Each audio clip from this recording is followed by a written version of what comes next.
Il est tout juste 18 h, c'est l'heure de faire un nouveau point tout en direct sur l'actualité de ce vendredi 13 septembre.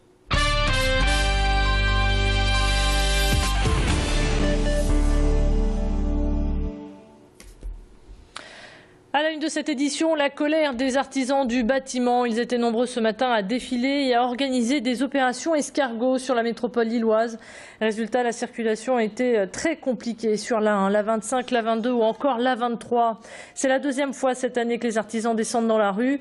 Par cette action, ils veulent alerter les pouvoirs publics sur les difficultés rencontrées. Dans leur ligne de mire, la hausse du taux de la TVA qui devrait passer de 7 à 10 % à partir du 1er janvier. Si cette hausse se confirme, près de 20 000 emplois seront menacés. Parallèlement, ils dénoncent des charges trop élevées et une concurrence déloyale de la part des auto-entrepreneurs.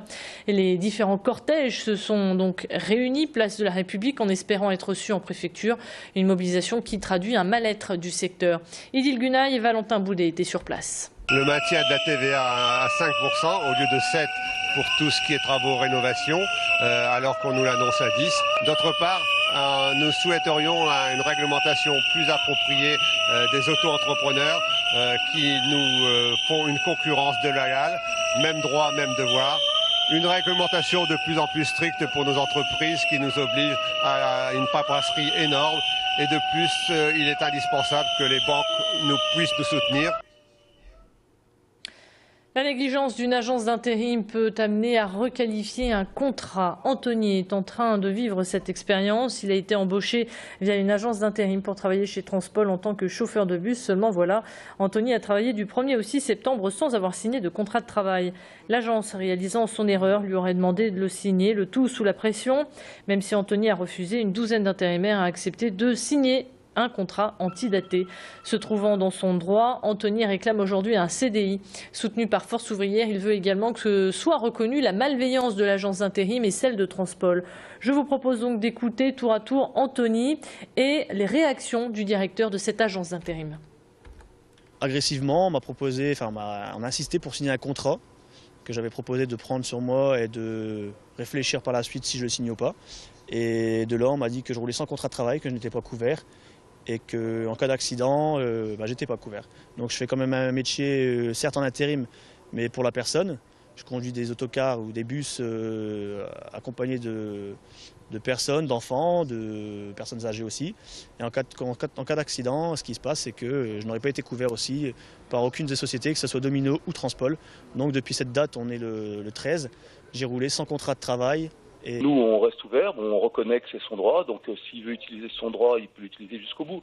On aurait souhaité simplement que ça se fasse dans le cadre d'une relation qui soit plus constructive et qui n'entraîne pas les débordements dont on m'a fait écho, puisque je ne suis pas sur place, et dont je trouve qu'ils sont très disproportionnés par rapport à une gestion d'ensemble du personnel temporaire entre notre client et nous, qui est extrêmement rigoureuse depuis très longtemps et sur un nombre important de dossiers. Le syndicat Force ouvrière a envoyé une lettre à Transpol qui reste pour le moment sans réponse. Dans peu de temps, si aucune décision n'est prise, Anthony saisira les prud'hommes. Politique à présent, le président du Conseil général du Nord a fait sa rentrée. Patrick Kanner a convié la presse cet après-midi. Il a commencé par faire un bilan de l'année passée. Bilan plutôt positif selon lui, car la plupart de ses engagements ont été remplis et respectés. Patrick Kanner a également annoncé la tenue d'une convention des départements de France qui se tiendra les 9, 10 et 11 octobre prochains avec la présence de Claude Barthelone, Jean-Pierre Bel ou encore Jean-Marc Ayrault. Plus de précisions au micro d'Idil Gunaï. C'est un rendez-vous que j'ai souhaité. Je suis président depuis 2 ans et le Nord n'avait jamais accueilli une telle manifestation depuis 1994. Donc c'est un juste retour des choses. Le premier département de France, par sa population, par son budget, mais aussi souvent par ses difficultés sociales, va montrer qu'il est un département moderne. Et nous allons dégager auprès de nos collègues conseillers généraux une image, je l'espère positive, qui consistera à dire le Nord, terre industrielle, terre qui aujourd'hui a des difficultés, est une terre qui est capable de se rénover, de se moderniser. C'est un message d'avenir que nous allons faire passer. Ce week-end, si le programme des Journées européennes du patrimoine ne vous dit rien, il vous reste d'autres sorties à faire sur la métropole lilloise. Chaque vendredi, un journaliste de Métropolis vous donne des bons plans. Aujourd'hui, c'est Marie Dufour qui s'y colle. Au programme, donc, les 30 ans du LAM. Le musée d'art moderne de Villeneuve-d'Ascq fête ses 30 ans cette année et les organisateurs ont donc choisi ce week-end pour le fêter. Des projections vidéo qui retracent l'histoire du musée contemporain sont programmées ce soir également, ce samedi soir, sur les murs et les baies vitrées. Donc ça a l'air plutôt sympa, un beau spectacle je pense en perspective. Inscrivez-vous aussi le jour même pour les visites guidées donc au LAM, toutes les demi-heures sauf pendant midi. Et un atelier pour enfants et une braderie de livres sont également au programme de ce week-end, donc au LAM.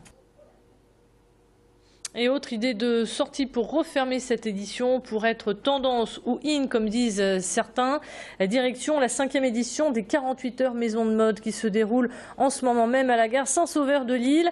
Les jeunes créateurs y sont rassemblés pour se faire connaître et présenter leur inspiration née d'un coup de ciseau. Ce rendez-vous est ouvert au public, chacun y trouve son style et ses envies.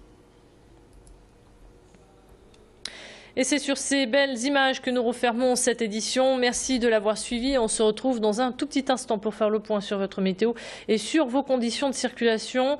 Il y a du monde actuellement sur les routes. Il est préférable d'ailleurs de différer votre départ. On en parle dans un instant.